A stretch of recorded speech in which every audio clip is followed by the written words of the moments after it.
Welcome to the 40K Shop Talk podcast, broadcasting live from the Manufactorum. I'm your host, Austin, joined by my co-host, Rob. Join us as we talk shop about new codexes, units, army lists, and general strategies. If it's 40K related, you'll hear it here. All right, welcome. So today, Rob, we're going to dig into this sister's book. How you doing today? I'm doing really good. I'm excited to talk about some sisters. There's a lot of interesting stuff in this book. Yeah, for sure. So I'm gonna try to keep the salt light, although we're gonna have some moments and some words, I'm sure. But overall, this book is pretty gnarly, man.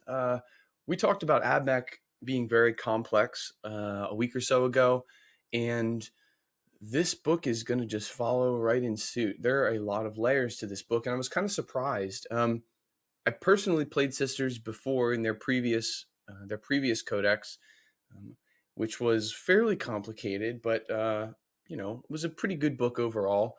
But this book is like, man, they take the power level up to a 10 here. This is another book that when you learn your way around it, I think you're going to be really, really competitive and strong.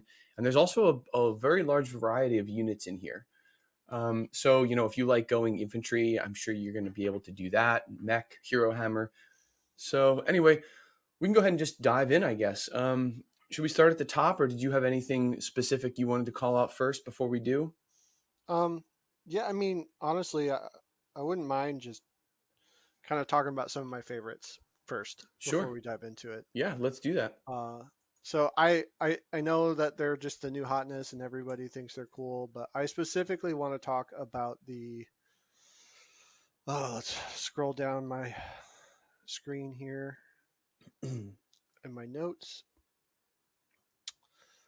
I want to talk about the war suits. I know. Okay, so the Paragon war suits. I want to jump right into the war suits. I actually okay. So there's things I love about these war suits, and then there's these things that I hate about these war suits. Should we read through the stats of them? You want to give us an overview? Yeah, I'll read through the stats first. Okay. And then keep in mind this is coming from someone who's never going to play these. Gotcha. So the only time I'm ever going to be worried about this is if I'm facing off against them. Okay. But let me go through. Okay, so you get the two. Okay, so I really like that it's only a max squad size of 3. I think that is a really good thing. I'm glad that you can't take these in like 6 or 9 or whatever. It's just 3 war suits. That's the squad. This is what you get. I love that. That is really cool. Yeah, absolutely. Yeah. I think it kind of keeps their power level in check a little bit. But let's go through the stats. So you get the 1 superior and the 2 paragons. Movement 8, weapon skill 3, ballistic skill 3, strength 5, toughness 5, 4 wounds, 3 attacks, 4 on the superior, and then leadership 8, leadership 9, and then a 2+ save. 2+ save. Okay. On base, they come with the Paragon Warblade, which is a +1 strength, so strength 6, plus or -3 AP for 2 damage, and then each time the user makes a fight, it can make 1 additional attack with this weapon. So really, they all have 4 attacks or 5 with the superior.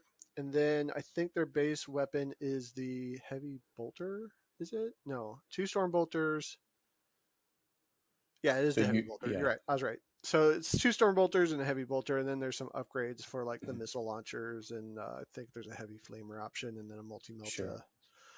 Okay, so I should also say that Paragon Warsuit, each time a unit attacks is allocated a model to this unit, it can ignore or subtract 1 from the damage characteristics of the unit attacking it. Okay, so subtract 1 from the wound rolls. Okay. So wait, they take -1 damage, right? -1 damage. -1 damage. So kind of like the Death Guard rule. Sure. Which we know is really, really good on a -1 damage. Yep. On a 2+ save. Right. And these guys, they are 240 points. Correct me if I'm wrong. Yeah, I believe 80 points a model. Yep. Yeah, about 80 points a model. And then obviously, I think the only thing that costs upgrade is the multi-melt, and I think that's 5 points. I could be wrong. Yeah, not much. That's fine. Okay, so you could take the mace. That's +4 strength, -2, 3, but +4 strength puts you at strength 9. I don't know how much I care about that. But you also have -1 to hit, and you're losing the extra attack. And you lose the extra attack. So yeah, honestly, I think you go with the Warblade. I think there's some arguments. Well, strength 9 hits, toughness 8, so big vehicles and stuff like that, pretty good. But honestly, sisters have so much Melta in their armies that do you care? Yeah, I don't. I'm not concerned about that. I think you're right. I Continue. like the Warblade. The Heavy Bolter, I could see swapping those for Flamers. I could see swapping those for Multi Meltas. I got no problem with those. The missiles, probably a good swap if you want to go that route too. I mean, Storm Bolters are okay, but the missiles are probably gonna give you a little more punch on these girls. Okay, so Now, real quick, yeah, upgrading the weapons. Can you upgrade them on a per model basis, or do you have to upgrade the whole unit to take three any number of models can upgrade, can So have the reason I the say that is because they still have the Holy Trinity strat. So if you do have one of each weapon in the unit, like a bolter, uh a flamer, and a melta, you can for 1 CP do +1 to wound when you shoot, oh, there which is you pretty go. cool. Yeah, that's pretty So good. Although you'd have to find yourself in a situation where you can effectively fire all three of those, which may that's be true, difficult to do. but well, you technically only have to be equipped with them. So you know, splitting hairs here, but if you wanted a +1 to wound on your single multi melta shot, Sure. yeah. Anyway, Okay. Yep. So cool. yeah. So Hmm. things that I like, like I said, I really like the fact that they're in squads of three. It makes it pretty manageable. Um, I like that they're -1 to wound or -1 damage on when they take a hit. I think that's really good. Wow, yeah. T5 is really good. Their Movement 8 core. is Wow. really good. Yeah, their core. Man, I love these. I could see easily dropping if I was to run a sisters, depending on what an army looks like. I could see dropping 2 units of these in a list. They're cool. They're flexible. You can equip them out. Okay, things that I don't like. Hmm. Um, I don't understand why they have a 2+ armor save. I mean, it's good for the sisters player, but it makes absolutely no sense. Invictor War suits only have a 3+ armor save. Redemptor Dreadnoughts 3+ armor save. Yeah. Why these have a 2+? Like, if they had like a storm shield instead of a gun, okay, like some sort of shield. I get it. You get the +1 there, the 3+ save with the +1 because of the shield. I don't understand how this is a 2+ armor save. Everything I've seen in all the rules writing, this makes no sense to me. I think it's silly. I think they just wanted to boost them up to 11 for whatever reason. I'm not a fan. Honestly, I'd Yeah. rather see them be a 3+, even if it meant that they were a little cheaper. I think this is silly. Okay, so all right. So yeah, looking at this, I understand the T5. That's like a, Hmm. like an aggressor, Sure. right? It's an upgrade. It looks like when you upgrade your power armor in this Or like a edition, Centurion or yeah, or anything, a right? centurion, right? You don't necessarily get an armor and a toughness. So that's kind of crazy.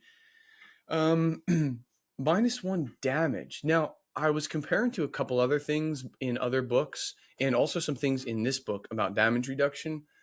This is most likely a typo, but it doesn't say to a minimum of 1. Now, I assume that that's a typo. Oh yeah, I just However, assume. there are some other weird things in this book that reduce damage that do have that text, so it makes it kind of odd that that's missing. Well, I think this just might be a new war scroll was written versus Yeah, some that were like previously written war scrolls that they just copied and updated. yeah, To be probably. honest, Yeah. I wouldn't look too deep in that. There's no way that they're going to say that this reduces like a bolter Damage to fire to 0. 0. There's Yeah, just no way. Never going that's to happen. fair. Not in a million years. I was thinking about that some more, and like when you say, okay, so it literally reads each time an attack is allocated to a model, subtract 1 from the damage characteristic. Hmm. Now, does that mean when you hit these ladies with a D3 weapon, you're subtracting 1 before you even know the result of the rolls, right? Because it says when you allocate the attack. So let's say I shoot you with I punch you with a D3 power fist, Hmm. or I don't know if they are anymore. Let's just say a Well, they'll D3 just be custody D3 sword -1. -1. Yeah, okay. So if it's capped at 1, okay. Yeah, that's interesting. These things are insanely resilient. Now everything will have a 6 up feel no, or I'm sorry, 6 up invuln, Yeah. but that's, sure it can be boosted maybe, I don't know. But they're vehicle not infantry and they're core, so they're going to get all the benefits of prayers and strats. So essentially, uh, just previewing some other things, they're going to be -1 to hit, -1 to wound. There are prayers to make things -1 to wound is their core. There are everything to make -1 to hit. So you're talking about an 8-inch moving T5, -1 to hit, -1 to wound, 2 up. This is nuts, man. Reducing Yeah. damage by 1. Holy. Yeah. Like I said, I think they're good. I don't know. I guess the 2+save really rubs me the wrong way because my question is why.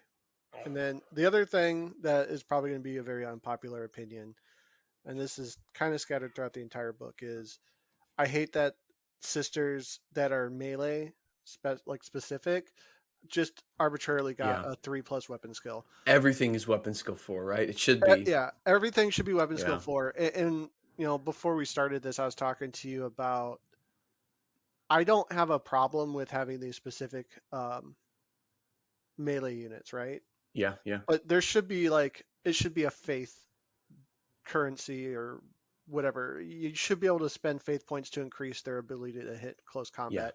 Rather than Like natural. I think what I related this to was if you go through like the Space Marine versus like veterans, and you made the comments Hmm. like, well, these combat sisters, they specialize in combat, so they've focused their training into combat. And I'm like, okay, well, if they focus their training into combat, maybe they should be ballistic skill 4 instead of ballistic skill 3 because Right. they're more focused on combat. Because at the end of the day, it's been my understanding that a sister is basically the same as a human, like your Hmm. basic human, only with really good equipment, and then the power of their faith in the emperor that helps guide them.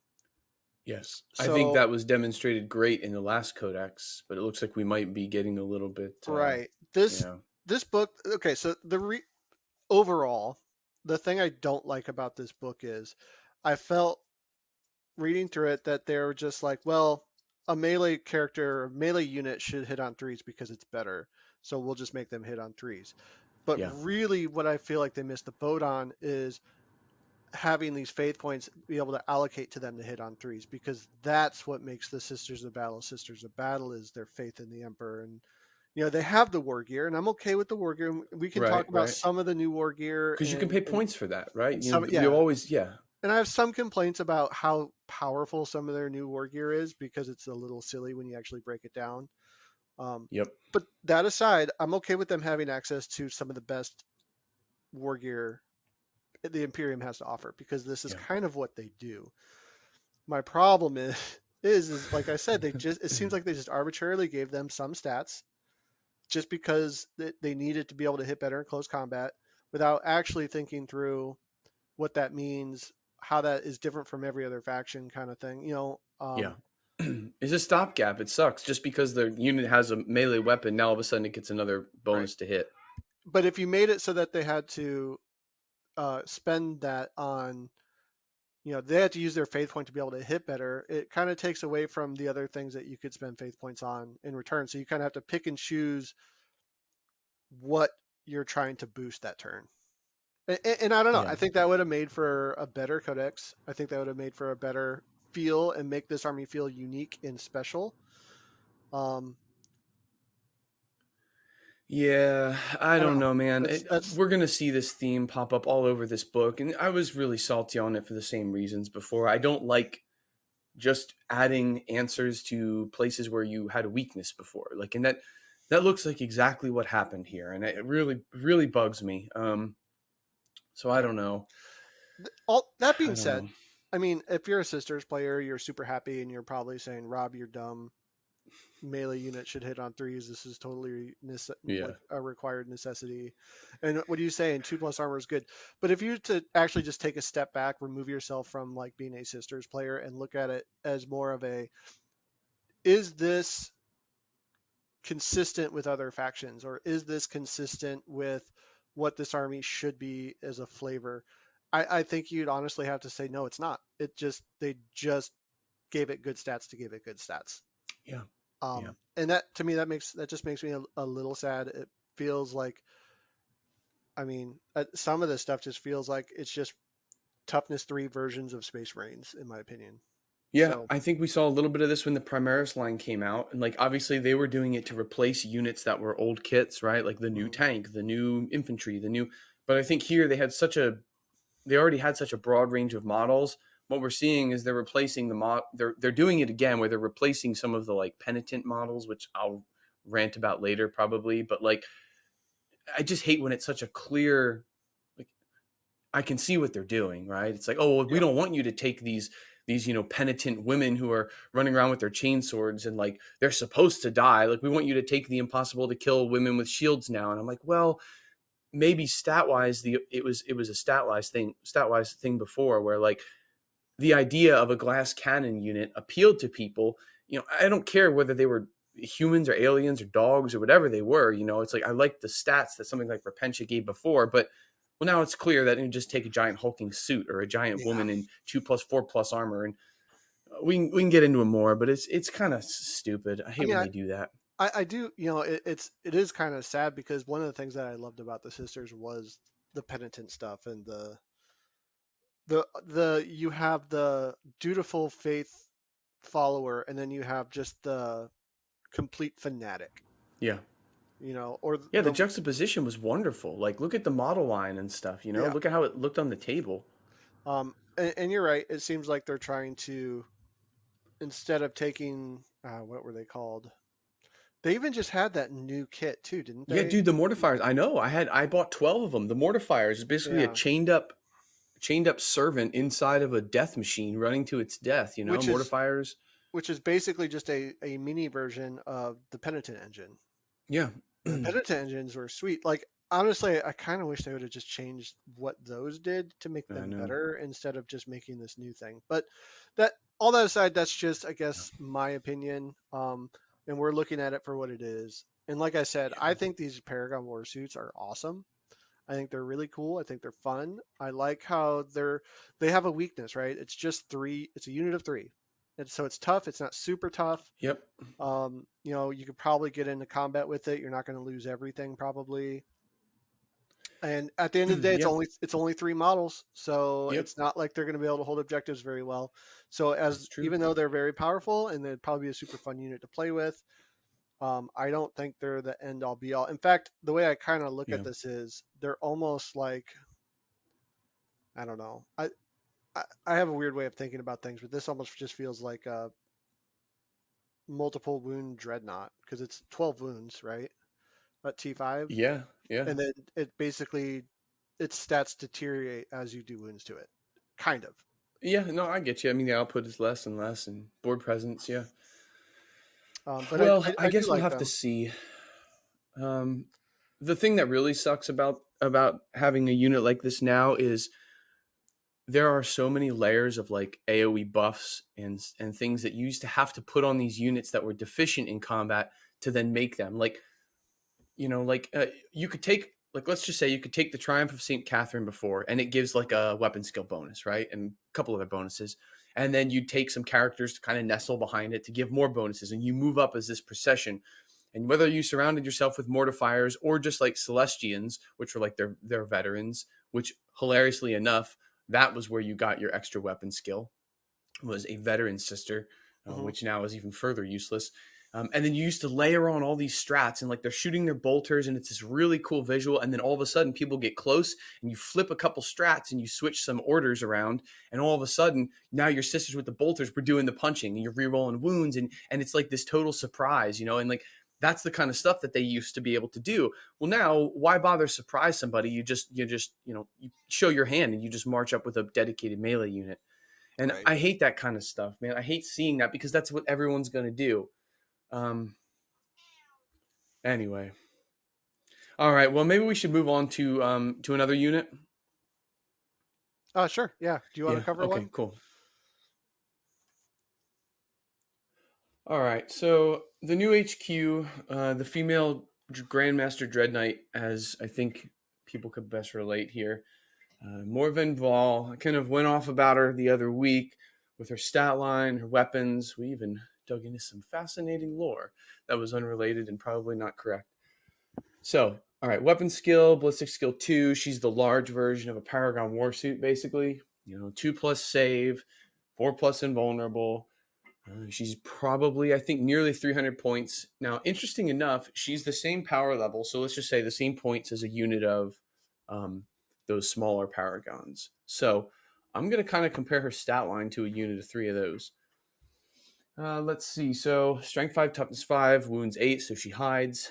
Obviously, she has a huge spear, which is the Lance of Illumination. It's pretty cool, actually. And what I really like about this is they do the whole like sweeping blow versus large, what do you call it, like large attack. I love, love, love that rule, and they added it to so many units in the game now, right? So you have like the attack that basically doubles your hit rolls if you're fighting a horde of units, or you have the nice big 3 damage attack. I mean, she's hitting at strength 8, -3, 3 damage. She's a beat stick character, right? And she's got crazy good weapons, missile launchers, heavy bolters. Um, but here's where we get in the crazy part. Um, she has an aura of 6 inches to reroll hits and wounds of 1 for all core units.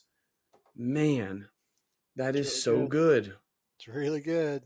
Hit and wound. Like, we've seen the departure from this, being the normal over and over again as these books evolve. They've been splitting out characters to be multiple characters. You had the big nerf to Gilliman. Reroll wounds is impossibly good. It should never be here. +1 to wound is really good. And then they start giving it back to characters where you get reroll wounds again. Man, this stuff is so savage.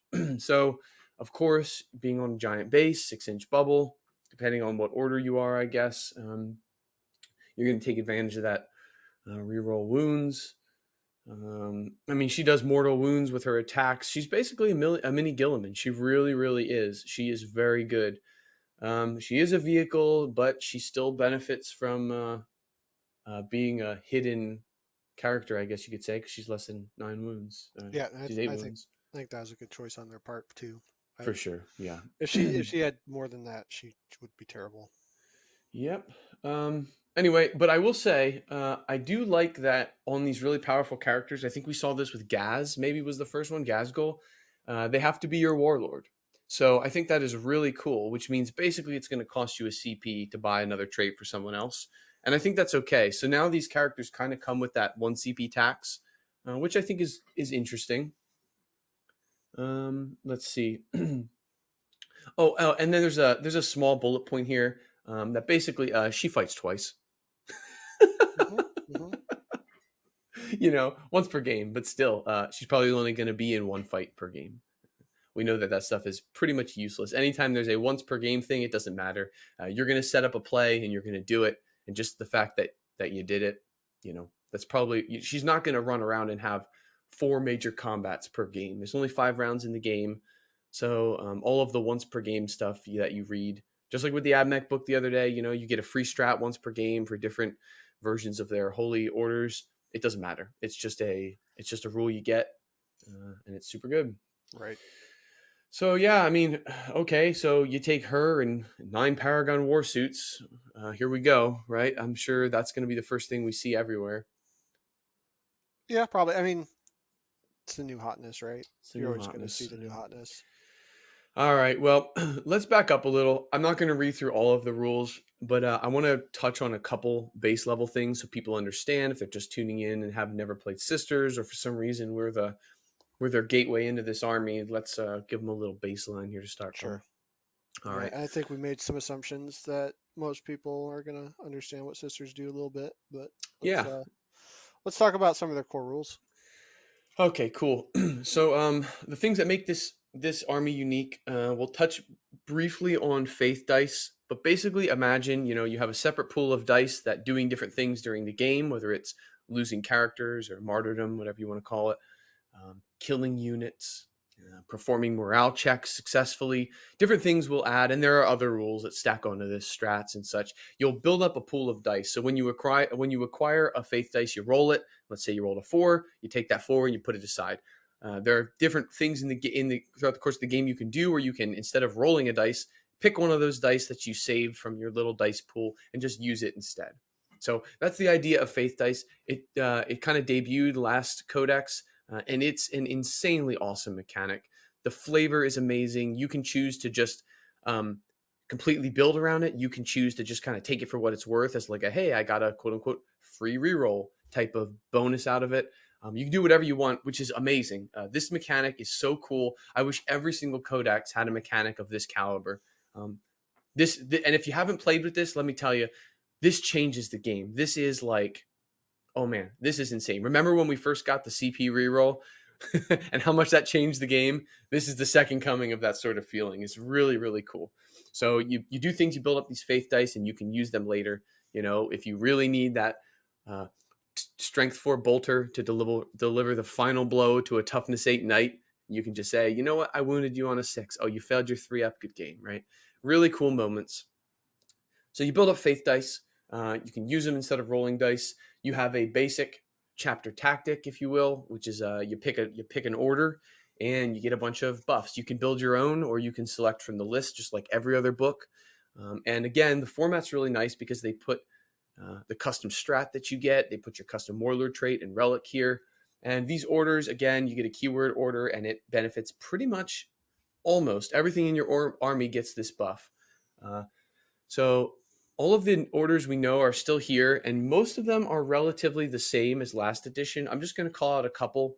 Valorous Heart is the one you'll probably hear about, or you probably one of the only orders you played against before. They used to reduce AP 1 and 2 to 0, which was insane. Or maybe it was AP 1 and then you boosted it to AP 2 with a character or a banner. Well, now I think that this is actually even better. Instead of reducing AP1 and potentially AP2, you reduce AP1 and 2 by 1. And the reason this is so cool is because you don't have to take, characters to layer the bonuses to this on anymore. Any AP2 weapon is now reduced to AP1 just by default. And there are ways to even further ignore that later. So this is very strong. There are other cool things about that order, but that is something to note. So all of the Paragon Warsuit stuff we've been talking about, 2+ armor, you're probably -1 to hit, you're probably -1 to wound because of a character, you're probably in sometimes obscured or whatever, and now you're ignoring AP1 and 2. Like, man, auto cannons cannot touch these things. Mm-hmm. Strength 6 or strength 7 weaponry is often AP1 or 2 and is often 2 damage. So, man, very, very good. Let's see. You have orders like the Ebon Chalice and Martyred Lady, which are here again. These are your stalwart black paint schemes. Very, very cool stuff. Iconic. They do a lot of stuff with Miracle Dice, which is cool. Martyred Lady has some really flavorful rules for, like, when characters die, your army just goes ham, which I think is really neat. I would probably play them if I could this time around, just for the lore aspect of it. You lose a character and the whole army just goes into a rage, which I think is pretty cool.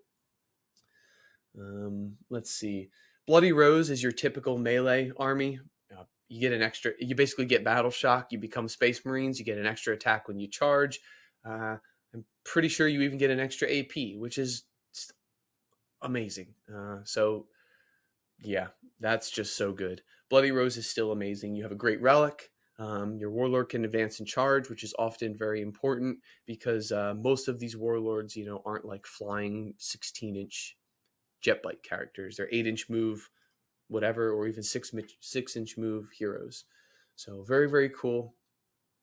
There's other stuff too, like Argent Shroud and Sacred Rose, which are the last two. These were very niche factions or orders before. Argent Shroud is your advance and shoot type of army. They're very mobile. You can run around with multi-meltas and still fire. So there's a lot of really cool play there for heavy infantry lists. And Sacred Rose is like very they do stuff with Miracle Dice. They ignore morale. They do some really cool stuff where, like, imagine like a feel no pain for your Miracle Dice. So when you spend them, you can kind of roll to get them back. So there's some really cool play here. Again, really leaning into the lore of the sisters. But I wanted to really talk about the build your own orders because while the strats are very good, like fight twice for Bloody Rose and uh, ignoring morale for some of these other chapters, I actually think that there's some killer build your own traits here. So if it's okay with you, I want to walk through a couple that I think would be some pretty gnarly combinations. Yeah, sure. Traditional as is our style here, our love for flamers, there is and again, pick two and combine them, right? So there's a strat there's a minor conviction here for 4 inches to all flame weapons, which I think is so good. Man, So I think that is good. 16-inch flamers. 16-inch flamers. I That's pretty think that's good. so good. That's very cool. There's also one here to ignore AP1. I think that's very good too. So that's part of the Valorous Heart we saw before. There's a lot of AP1 weapons out there. I think that's very good. And the fact that you compare it with something else is really cool. There's another order minoris here where you can ignore all wounds of a 1 or a 2. So you kind of get a built-in transhuman. Now, ignoring 1, obviously, okay, this isn't great. So ignoring a wound roll of a 1, obviously we know that's useless. You never wound on a 1. Ignoring a wound roll of a 2 normally is also pretty worthless, but most of this line is T3. So if you're playing a heavy infantry army, right, you might combine uh, ignore AP1 and ignore wounds of a 1 or a 2. Now your T3 sisters are kind of T4. It's pretty cool stuff. Let's see. There's another rule here, which I want to ask you what your thoughts on this wording. How to interpret this. So it says, each time a combat attrition test is taken for a unit with this conviction, add 1 to the test. So does that mean that when you have to roll like you lose a model, there's 9 models in the unit, you roll 9 dice and everyone kills a model? Does that mean you're immune to combat attrition? I kind of think it does. Each time a combat attrition test is taken for a unit, add 1 to the combat attrition test.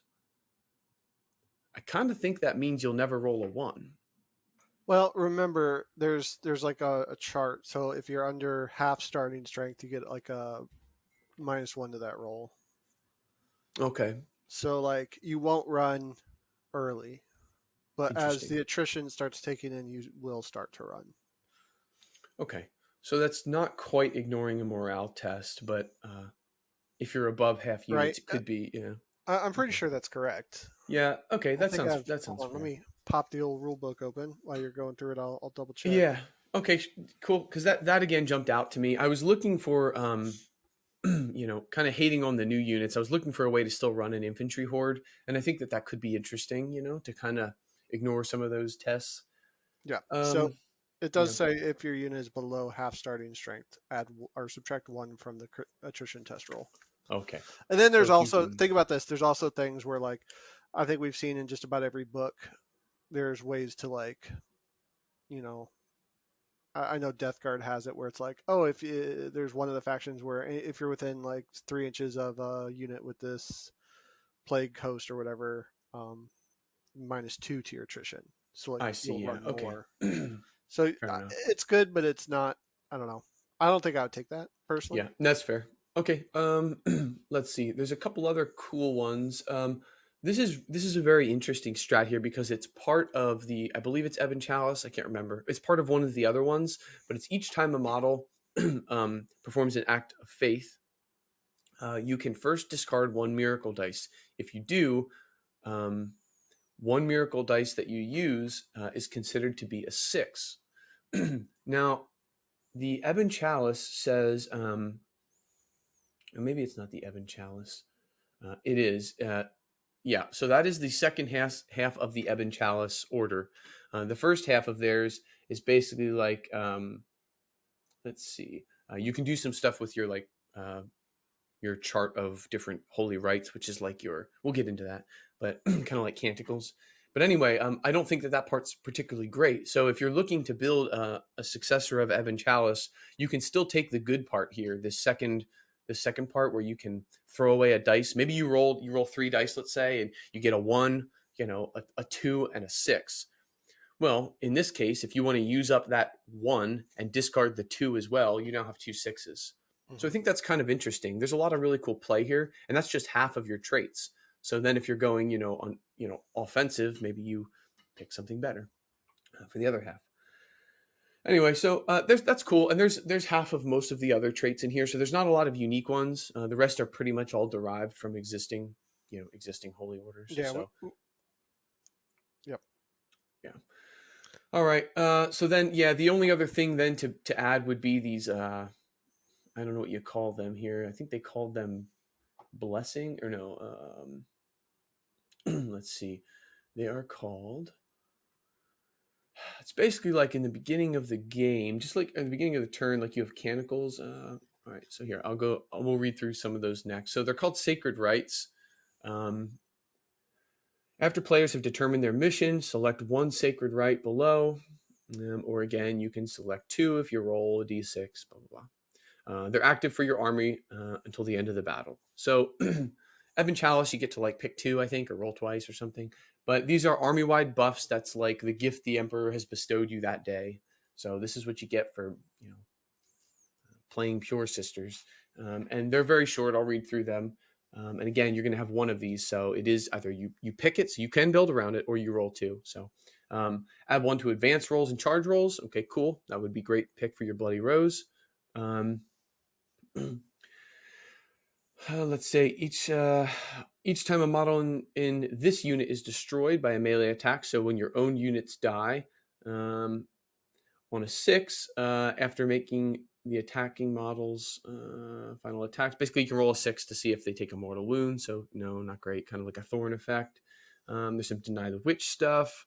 Let's see, you can deny on a 5 up, which is okay. There's some layering stuff you can do with that. AP improved by 1 on a 6. Again, that's your old staple there. Exploding 6s to hit in melee, which is pretty cool. That's called the Passion. And the final one is ignoring leadership and combat attrition test modifiers. So I could see pairing that with the one we said before now, where you always roll a +1 and Yeah. you're Well, that always means it ignoring never run. modifiers. Yeah. So maybe there's something Well, there. hold on though. If you always ignore modifiers, would you ignore your own +1? That sounds like a nombo. Shit. Yeah, maybe. I mean, yeah, you do. You ignore any and all modifiers. Okay, Yeah. well, I mean, I guess that's actually terrible. Man, what a miss. A swing and a miss. Okay, a swing and a miss. Yeah, I don't you know tried. that they'll ever.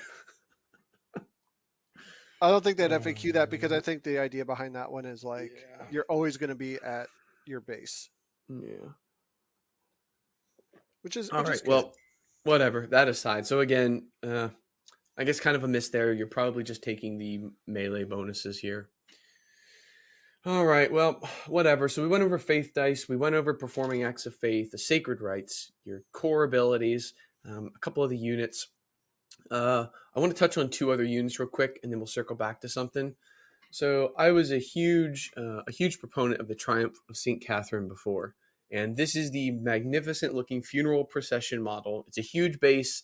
It's got a bucket load of rules. And it's just talking about one of the most flavorful centerpieces I think we've seen in any army. They fixed a couple things about this unit, which I'm super ecstatic about, and I'm also, upset about.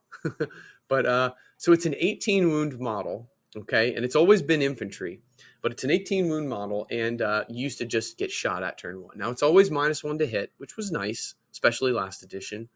But the big problem was, they could just target this thing in a couple lucky last cannon shots with some full Space Marine rerolls, and it was toast. Well, now you can't shoot it because it basically benefits from Lookout Sir and all that stuff. Dense cover, obscuring, which is huge because when obscuring changed, this thing totally went out the window because it's 18 wounds. You can't even hide it. So anyway, so it's back, baby. This thing is a monster. It's 11 power level. It has a bucket load of rules. Basically, what it does is it gives everything +1 weapon skill around it, and it dishes out all kinds of buffs continuously. And the way that it degrades is you dish out less and less buffs. So like you'll start and things are getting, extra attack rolls and extra sacred rites. And it's dealing mortal wounds to things. It's making Psyker's peril. And as it takes wounds, which eventually, you'll end up healing it with an apothecary type character. This thing's just a beast. Now, okay, so it moves 6 inches like infantry. Fine. But again, it's giving out some auras that will improve that stuff. So you're getting miracle dice. You're now you can't be targeted. So this thing is trucking up the board, and it's got a screen of melee units around it, probably, which we can get into some of the good potentials. But I think this thing is back, and I think it's important to notice that it's going to see a lot of play. And when you look at the way that rules get layered in this book, when this thing gets midfield, it's a gigantic problem. So I wanted to call that out. Definitely pick one up. Definitely give it a try. Now, the only thing that I wish they would have clarified, and this goes all the way back to our terrain discussion earlier in our season here, when we were talking about the types of tables you should make, and ruins with walls. Now it's infantry, so it can move through a wall, but the problem with this thing will always be that its base is huge. I think it's approximately on a flyer base. So I don't know what that is. A few inches, what maybe 4 inches long, 4.5. I don't know. It's a pretty long base, and it moves 6 inches. So if you're inside a ruin and you want to move through the wall, you can't really technically stop halfway through that wall, although you can breach it. Now, you can play this however you want. It opens up a can of worms because, like, look, if you want to move the if this thing is not if this thing is, let's say, inside a ruin and you're 3 inches behind the wall, you can't get out of that ruin because when you move 6 inches, you're going to be sticking through the wall. No, I'm Mhm. not going to hate on you. I'm going to let you move it through the wall and be okay. Look, when you move next time, subtract an inch, whatever. But if you start allowing that kind of stuff, then you start discussing other things like, well, what if now my aggressors are an inch too far behind the wall? Well, I'm probably not going to want to allow that because I don't want to get charged by 20 power fist attacks. So it brings up this whole weird gray area of like, can you stop halfway through a wall? The rules, I'm going to just say it, the rules don't say no, but they also don't really permit you to do so. So you can scale this argument in any direction. You can say, if I'm a demon prince and I'm landing on the top floor of a ruin and my base is hanging over the edge, can I go here? They've been so gray about this, and everybody's ruled it one way or another. It was okay for a demon prince to stop on the top level and fight you when 30% of its base was hanging over, but then it became not okay when a vehicle with fly landed on the top level of a ruin. So like, Yeah. this is something that people have to be aware of. You have to know where you stand on this stuff, and you have to discuss it before the game begins, because you can't shy away from using a unit that's this cool just because you don't want to have the argument. And that really bugs me. I wish they would just say, like, when a unit ignores whatever breachable terrain, you literally ignore it so you can stop halfway through the wall. Like, I wish they would just say it, or else rule the other way. I mean, I've always kind of played it what you're saying, where if you don't have the movement, you're just. I Mm-hmm. always use like a die to mark where the unit is actually at in front or something. Because yeah, I'm with you. Yeah. I think it's kind of dumb. Yeah. So I don't know. That's just sort of like a little PSA, because like, if you're 1.1 inches away from the inside of a ruin and a knight tries to charge you and it has to stay outside, Hmm. you'd be Well, damn certain that you're going to say, well, you can't technically move an inch in or whatever, or I'm technically over an inch because I don't want to get charged. So the argument has always been there. I just think people need to be very clear about it with each other.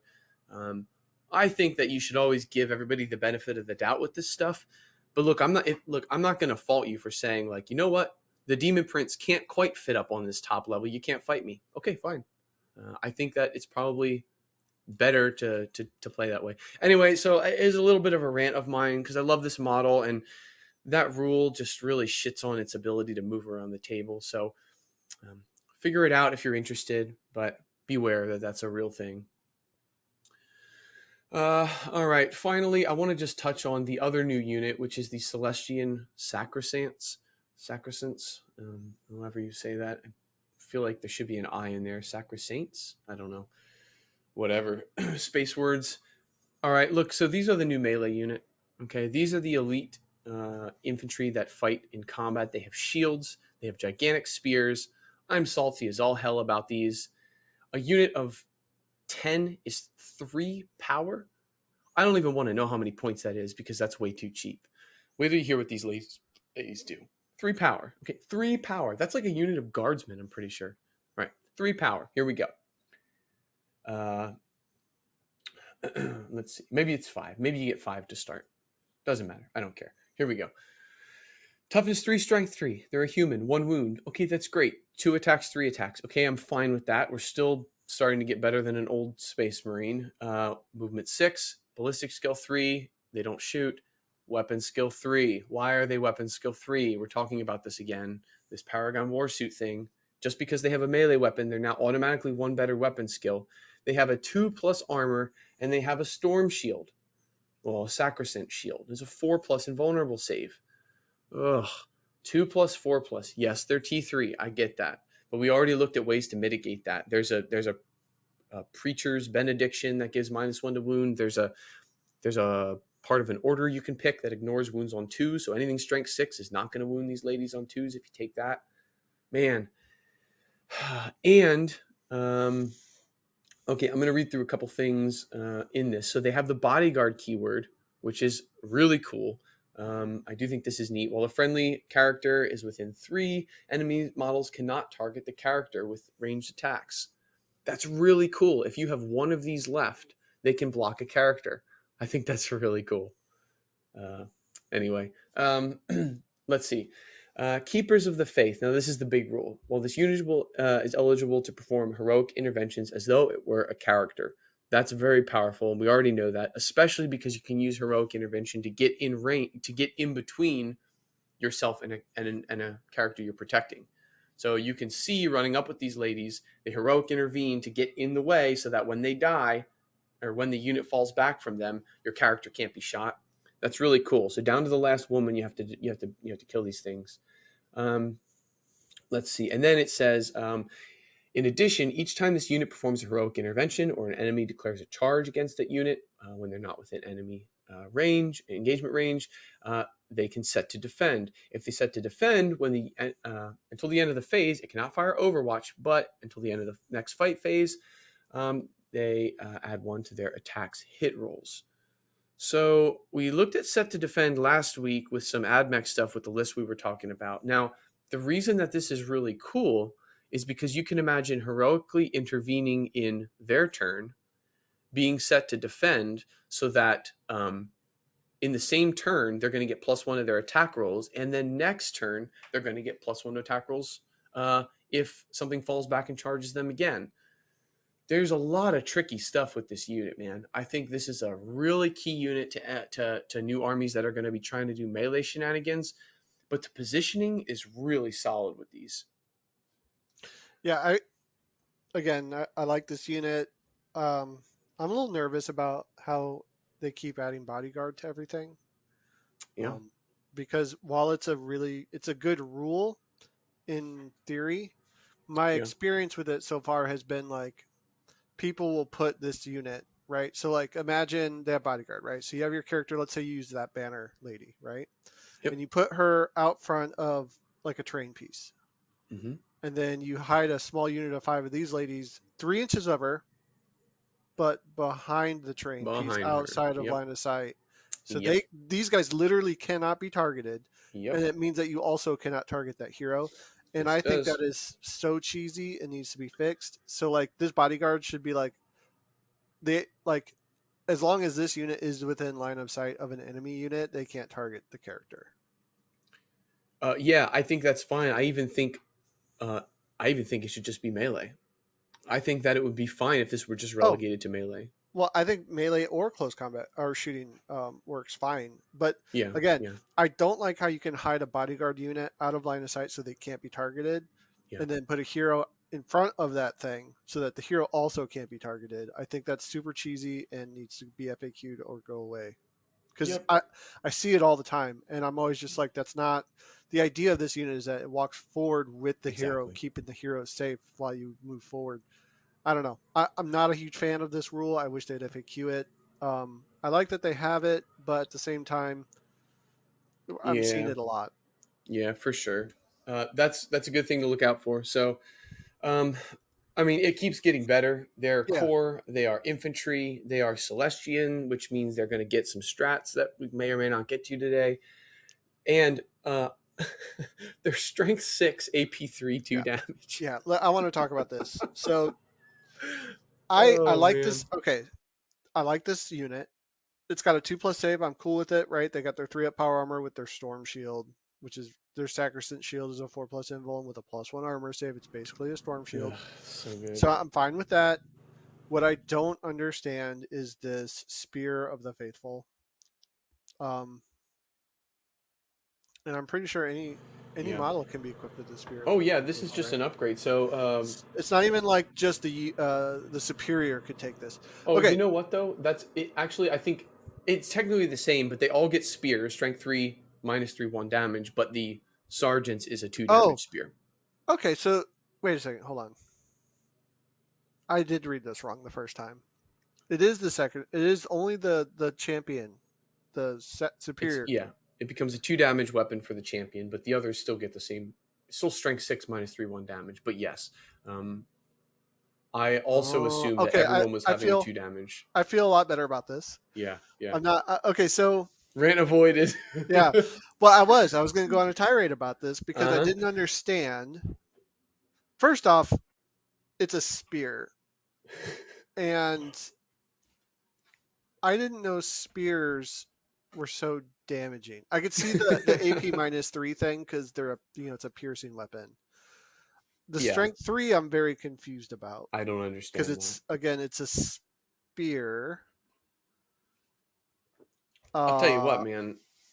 If all spears are going to be strength plus 3, we've got a lot of other units to talk about.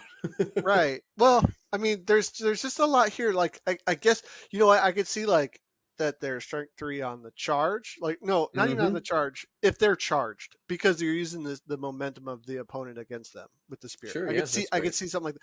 Okay. Uh, the halberd I could maybe see as being strength 3, but okay, I want to put this in perspective because this hurts my brain. Like the power mace was always +2 strength, right? It was the strongest And strength-wise boost. let's look back into previous editions. I think a power spear was only +1 strength, if I remember correctly. So a power spear used to be like an axe, which No, was no, was it? yeah, it was I thought the plus 1 spear was strength, minus plus. 2, but it was only on the charge. Okay. Yeah. Um, and a halberd is obviously a lot different than a spear. I guess you Mhm. could say that maybe it's. I could almost see it's a power axe with more reach, but even then, I don't know how we're getting the +3 strength here. So Ugh. I was talking to you about this earlier. There's no. All right. What we're basically talking about here is a power weapon that doubles the base user's strength, right? Mhm. Because it's +3 with a strength characteristic 3. So what else does this? Power fist doubles the strength, right? Yep. So like a strength 3 model with a power fist is strength 6. A Yep. thunder hammer doubles the user's strength. Yep. Very specifically, I want to focus in on the power fist because the power fist doubles the strength. I think it's -3 AP and it's 2 damage, right? That's what a power Yeah, fist now does it's 2 now. damage, yep. So it's basically the same as this spear of the Minus 1 to faithful, hit because it's but unwieldy. it's -1 to hit. So the Mhm. trade-off for getting that extra bonus of strength and damage is that it's -1 to hit.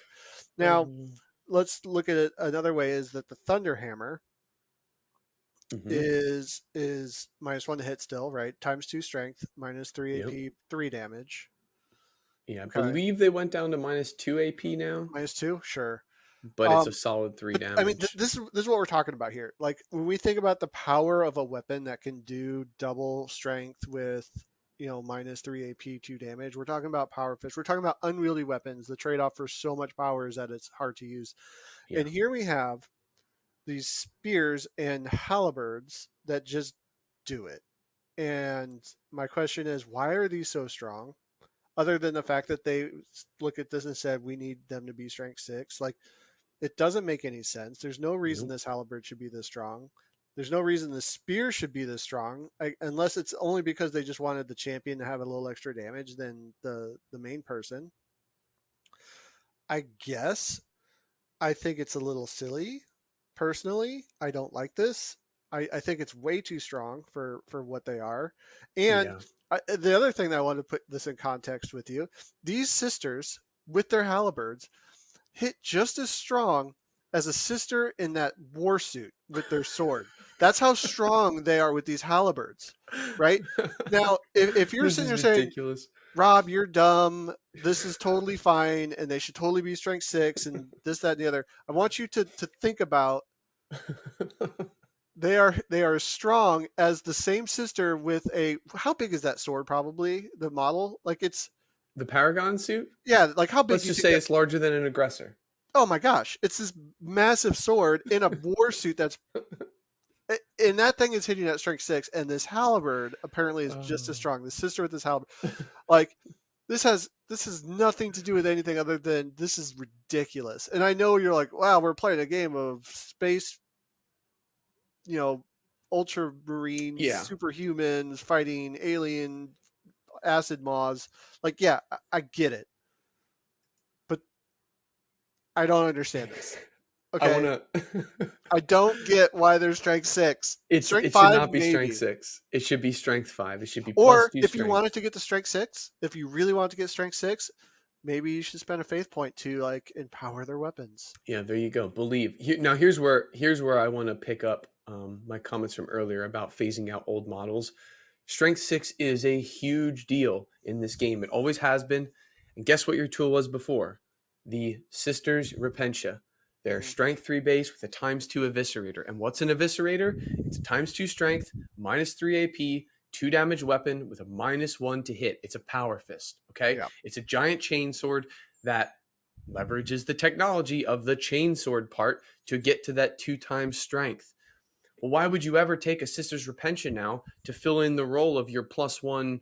I'm sorry, your wound on threes, or your you know what I mean, your strength 6 baseline attack. If you could just take these ladies, which are invincible, the Repentia have a 7+ save. They have no save. The whole point of They do ignore wounds on a 5+. yeah, okay. So the point, and yes, they give you faith dice, whatever. But the point of this is, So if they you have a wanted to, 6 up invuln and a 5+. Let's just okay, just to keep it in context. yes, okay. So the point was though, if you the only thing in the army that can hit at strength 6 or higher, because there were ways to boost the repentia so that they get to strength 8 and then a plus 1 to wound for being this and that. The point was, if you need to hit hard in combat with this army, that was the way to do it. You didn't have 6 versions of a way to hit hard in combat, because if you're already great at shooting and you're already great at surviving, maybe, God forbid, your weakness was melee. So you had to dedicate yourself and your resources to taking these repentia, which was Right. also a second detachment, a second set of characters, a rhino, maybe multiple units for redundancy. You were really invested in saying, you know what, we maybe the triumph of St. Catherine, for God's sake, to say we're going to push up this unit and this is going to be our melee threat. And people don't expect it. It's quirky, it's weird, it's flavorful, and then it all dies and you get a bucket of miracle dice, and then your exorcist and shit rain missiles down and wipe people out. What a cool army. What a cool bit of flavor. Well, guess what? Why bother take any of that shit now when you can just take the newest, coolest thing, which is cheaper points wise, is better. Well, It actually survives. it's the same point What a wise. mess. So yeah, What so a I mess. just I did want to dig into that a little more and compare it, right? So we're dealing with the new sisters are what, weapon skill 3 versus the repentia, which are weapon skill 3 too, but they come with a -1 to hit from their Right. swords. Their swords do more damage than the halberd does, because the Right. halberd's 1 damage, right? Versus Sure. this. Yep. Let's see, they have 2 attacks. The other sisters have 2 attacks, 1 wound, 1 wound. But the other ones have um, a 2+4+. This has Mm-hmm. a 5 or a 6+ ignore on 5s. Mm-hmm. These have no shooting. The other ones come with their pistols, right? They all have pistols. Maybe. Sure. I'm sure they do. Yeah. Because it's built into their shield, right? Yeah, they have a bolt pistol built Yeah. into their shield, Yeah. and they can upgrade that to the flamers, Sure. Plasma on the sergeant, all that. something like that. Okay, so and then it's like, okay, so looking at this, I get it.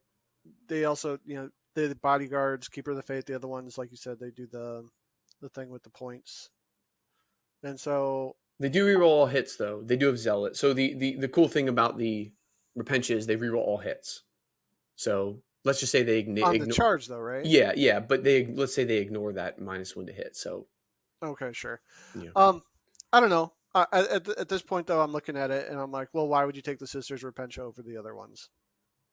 Personally, I prefer a more defensive art list. It doesn't matter if you have 10 of these girls and they run across the battlefield and they can re-roll their hits if they just get shot down and killed, right? So I would say, okay, I would maybe take the Sisters Repentia because they're definitely cheaper than the other ones. And then you look at the points and they're the exact same point cost. yep, This is that's the 14 part that points for a sucks. repentia, and it's 14 points for the other sister. And then, um, yeah, it's kind of crazy because we started kind of comparing. I started comparing this to other things too. And the thing that immediately jumped to my mind was, what does this look like compared to like an Incubi Warrior? Sure, yeah, Incubi Warriors are 17 points, and I don't think are nearly as strong as this. They have more. Well, I don't know if they come base with more attacks. They do have a better weapon skill. I think. I don't know. It's interesting. I know it's different armies and it's hard to compare, but at a surface level, I'm looking at these and I'm just like, why are they so cheap? They are Yeah, that's the so a problem. It's 2+ arm. I know they only have one wound, so it's not the end all be all. sure. Why are they so cheap? 14 points. That's the problem. You used to have to pay for the war gear. That was the whole thing we talked about with the sisters. It was like if you man, we keep saying it, but like if you're basically a human guardsman, your power comes from all the gear and all the faith. That usually means all the faith, obviously, you get for using Mhm. this book versus another book. But the gear you usually have to pay for. You usually pay for power armor. You usually pay for a bolter and for your enhanced war gear. Like if these ladies are going to be swinging with a strength 6 weapon, like they probably shouldn't be 14 points with a free weapon. They should Yeah. probably be, whatever a veteran is, I guess, because you have better weapon skill. 11 points, 12 points a model with a 3 or 4 point weapon. Like, Well, a battle sister is 11 points. okay, 11. So So it used to be 9, so for it's 11. 3 points, you're getting +1 ballistic or weapon skill. You're Well, getting you really have to compare instead of to a battle sister, you have to compare it to the Celestians because those are their veterans. So Celestians are sisters with a extra weapon skill. So a Celestian is what 13 points?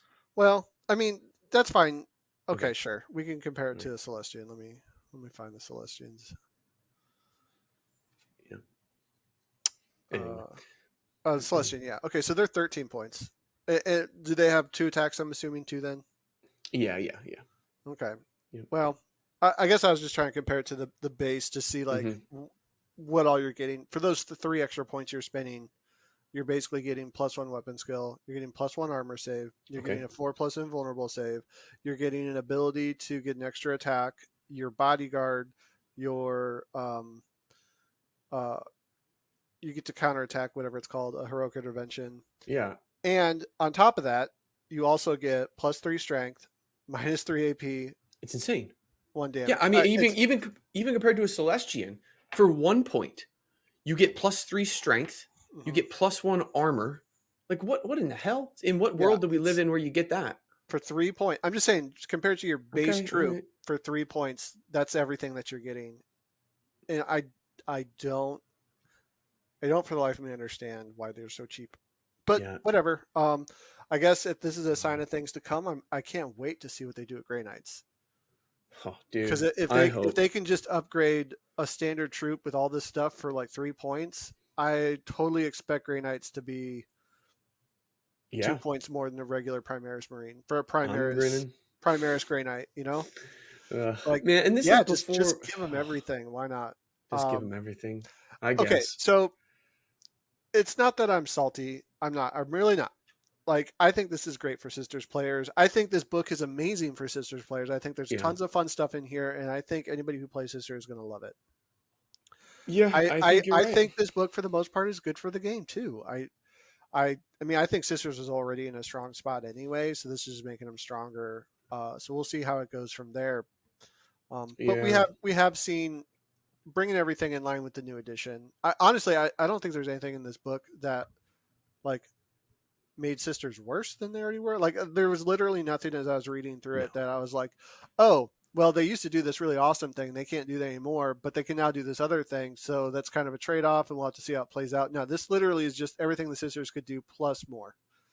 Um, I I yeah. haven't seen any downsides to anything. No, some of the small characters change, like like the way that you hand out those AOE buffs and auras and stuff. Mhm. But it doesn't matter because you either got the part that changed for free somewhere else, or the Right, units you're buffing exactly. now, they're not sisters, they're freaking war suits. Right, and that's what I mean by like Yeah, everything just either got better or didn't change. Um, and I'm yeah, sure some Sisters player who's really intimate with their book is going to come and be like, "Well, no, you're wrong here because the strat doesn't do this anymore." It's like, okay, okay, okay. yeah, yeah, For the most part, though, I think the Sisters made out really good. yeah, Um, I just don't. I guess for me, I don't understand some of these point costs, specifically the Sacrosaints. It's really the only unit I have a huge problem with. I think everything else in this book is really good. The Sacrosaints just make me kind of scratch my head and say why. The war suits, I think, for 240 points is a good point cost. Like I said, I think they should be armor 3 and then drop the points a little bit personally, but whatever. 240 Yeah, for points is sure. fine. Yeah, I mean, okay, look, 80 points, like, It's a lot man, of points. it's a It's a lot lot of of points. points, It's a right? lot It's of not a points for one Terminator. model. It's not two Terminators. It's more in line with like, a 70 something point custodian, you know, Terminator. So like I was a little bit rough on the points at first, but I think the points are probably okay. Yeah, I don't have a Yeah. problem. I don't have a problem with that unit. I like that unit. I think it's Yeah. done well. I mean, I have my gripes about it, but I think it's pointed correctly, and I think it's a cool Yeah. unit.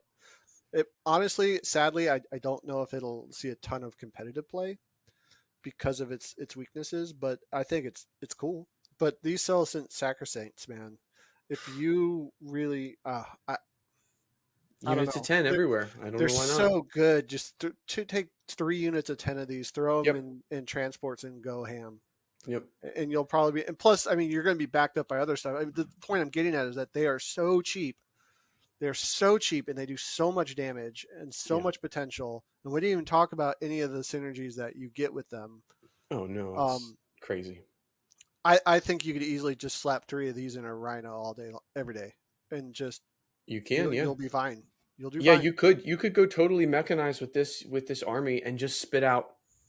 Hell, you could take Repentia too if you really wanted, right? You I just mean, take everything's Bloody Rose. You take 3 Repentia rhinos, 3 Celestian Sacrosanct rhinos. Just it's nuts, man. You could even walk 60 of these up the field with the Triumph. Probably you could probably do as I mean, you got we're only talking like 500 and some points though for all that. 14 points a For the three model. units in Rhinos, it's only like I 500 and know some points, and it's it's just a ridiculous. melee beat stick. So like you Yeah. still have 3/4 of your army that's going to be your traditional sisters, flamers stuff.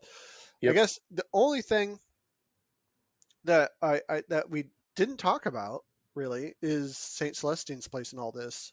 Um, Oh, that's fair. Yeah, we can review and I her. feel like, well, we don't. I don't know if we need to because I think everybody knows what she does, and I don't think she Yeah, really changed at all. not so much no. But I mean, she herself is enough of a threat. I just wow. Imagine Dude, her with bodyguards, huh? dude, it's crazy, man. I love that part of this Imagine not. army. You I really can't do. target Saint Celestine with those bodyguards there. Imagine it. Just think Yeah. about it. It's already hard enough And to kill her.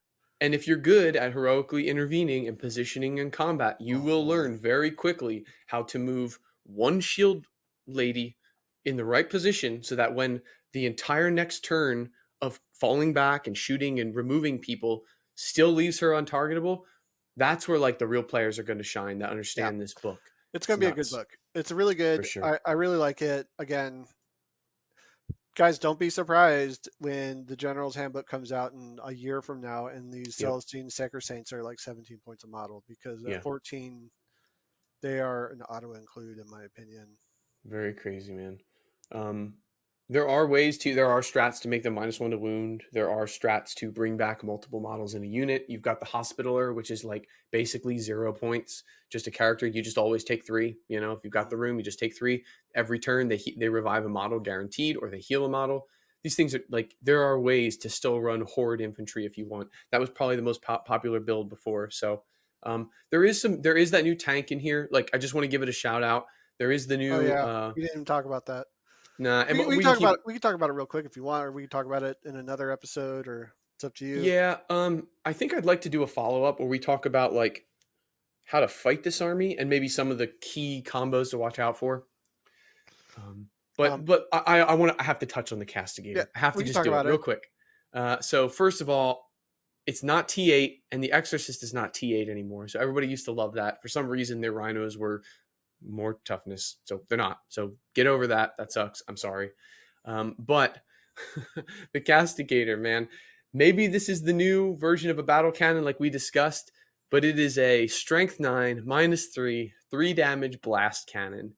D6 Mhm. shots obviously, but oh man, do I love that. I hope battle cannons become strength 9 -3 3 damage blast. Yeah, Give me that. I mean, I could. So obviously, I think the other thing that we said is we kind of chuckled about it that they're sacred shells. So I could see the battle cannon being like maybe it's only strength 8 instead of strength Yeah. 9, or maybe it's only 2 damage instead of 3 damage. But I would like to see a battle cannon being somewhere in here, the same stat range of this. And then obviously we wouldn't have the pyre shells thing. That's fine, whatever. Right. I don't care. But Yeah. man, I really hope, more than anything, I hope that this is more of a reflection of what the new battle cannon is going to be, whereas we kind of Yeah. saw what the new last cannons were going to be. And I hope that this is just a sneak preview.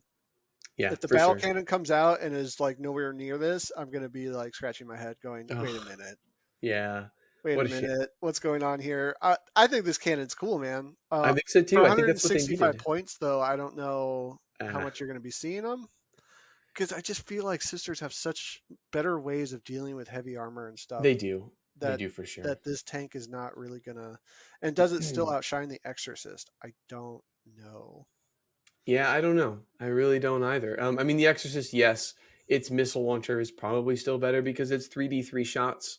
It scares me, man. Yeah. I It mean, look, they scares were me. always good, and I think The Interesting though. Exorcist is still good. Their But 3d3 strength 9 minus 2d6 shots are no longer blast, or maybe they never were. yeah, that sucks. But the Exorcist is definitely better. Okay, I'll just say it. Oh The no, the the minimum of 3d6 three is, shots sorry. is great, and you can always use a faith dice to say I'm damage 6, so that's really good. Yeah. But uh, what I really want to talk about is when the hell did Hunter Killer missiles become strength 10?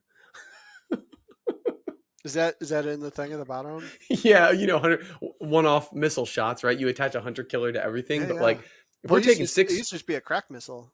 yeah, strength 8 minus 2 damage or something stupid. Maybe it was D6. I don't know. But the Yeah. point is, if we're taking 6 rhinos full of melee troops, I'm taking 600 killers. I mean,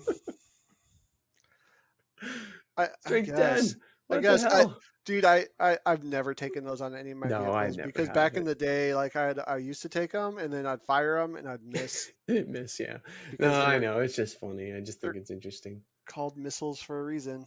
Yeah, but your vehicles do have Shield of Faith, so don't forget that. When we look through this stuff, so Yep. they do have Yep. Shield of Faith, and of course the yeah. Anyway, so the Rhino is in that list, so that's cool. Immolator, same thing, kind of cool. They do have their Battle Sanctum, so I'm a fortifications guy. I love fortifications, so now they have their own Battle Sanctum, which is part of it. It's pretty cool. I mean, bring your own cover is what these always have been, so Yeah, I you don't. can't really deny that. I mean, that's a pretty good turn one defense, and this My thing's problem with massive. the battle sanctums and stuff is, once you start to playing terrain properly and stuff, you really Yeah. never gonna have anywhere. You're not gonna have room to drop this thing. It's very difficult. Yep, Like they absolutely. need they need some sort of rule where you're allowed to like scooch place terrain or something. But then that becomes a whole problem too, because then you go to a tournament and you're like, well, I'm just gonna move this piece a little bit here because I want to place this here. It's like it's gonna cause all kinds of problems. So Yep, yep. all right. Yeah. Well, do you have So anything else you want to say about this, or no, I don't think so. I'd love to look at it some more this week and next week talk about maybe how we really fight it and like some of the really nasty stuff to watch out for and counter. yep. All right. Cool. All right. Well, thank you. Thanks for the comments, Rob, and everybody else. Let us know what you think. Yeah. Thanks for listening. All right.